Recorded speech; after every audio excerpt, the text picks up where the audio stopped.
పాచిపెంట గ్రామంలో కస్తూరబా గాంధీ బాలికల జూనియర్ కళాశాల అదనపు తరగతి గదుల నిర్మాణం కోసం 2.12 కోట్ల వ్యయంతో శంకుస్థాపన చేసిన మంత్రి సంధ్యారాణి.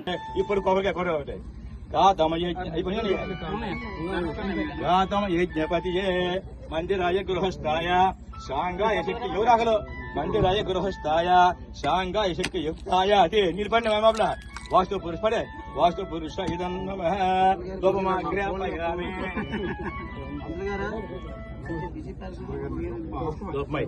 ఇదే భాయ్ దగ్గర సాక్షాత్ దీపం దర్శయామి సమర్పయామి నమస్కారం సర్వభూతానాం తజ్జమయోరావృణేమహే గాతం యజ్ఞాయ గాతం యజ్ఞపదియే దేవి స్వస్తిరస్తు నః స్వస్తిర్మానుషేభ్యః ఊర్ధ్వం జిగాతు వేషజ అస్తు ద్రవతే త్వం చతుష్పదే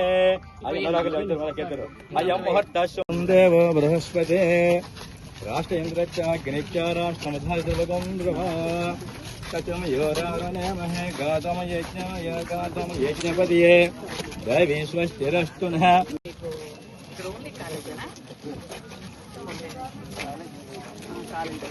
ఇప్పుడు మనం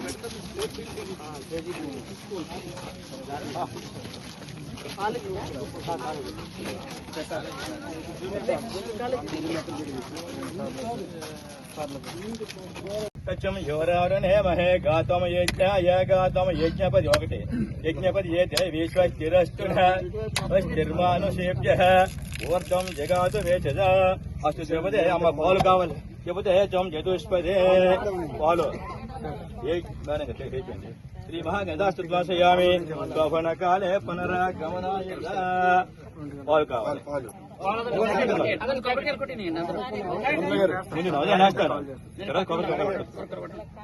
నమస్కారం రండి. నమస్తస్తు భగవాన్ విశ్వేశ్వర మహా చెప్పడం జరిగింది.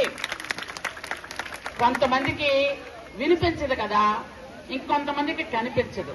ఎందుకనంటే 112 కోట్లు ఒక్క పాచిపెంట మండలంకే అభివృద్ధి కార్యక్రమాలు జరిగాయని డైరెక్ట్ గా ఎండిఓ గారు, ఎంఆర్ఓ గారు, అధికారులే మనకి ప్రకటించడం జరిగింది.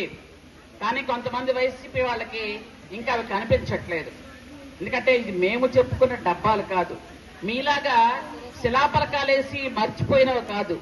ఇవి ఖచ్చితంగా ప్రజలకి ఏ ఇబ్బంది లేకుండా అన్ని రకాల సౌకర్యాలు చెయ్యాలి అని చేసినటువంటి 112 కోట్లతో అభివృద్ధి కార్యక్రమాలు చేస్తామని మీ అందరికీ కూడా నేను తెలియజేస్తున్నాను.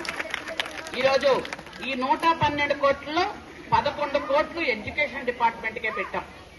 ఎందుకంటే ఎన్నో రోడ్లు ఇస్తున్నాం, కాలువలు ఇస్తున్నాం, బిల్డింగ్లు ఇస్తున్నాం, చాలా కార్యక్రమాలు ఇస్తున్నాం. కాబట్టి అందరూ కూడా ఇంత పూర్వం మన ఇక్కడ ఉన్న వాళ్ళు చాలా మంది ఎస్టీలు ఎక్కువ మంది ఉన్నారు. ఐటీడీ ఆఫీస్ అంటే ఏంటో గత 5 సంవత్సరాలు ఎవరికీ తెలియదు. ఐటీడీ ఆఫీసులు కూడా మొత్తం క్లోజ్ చేసిన పరిస్థితి. ఈరోజు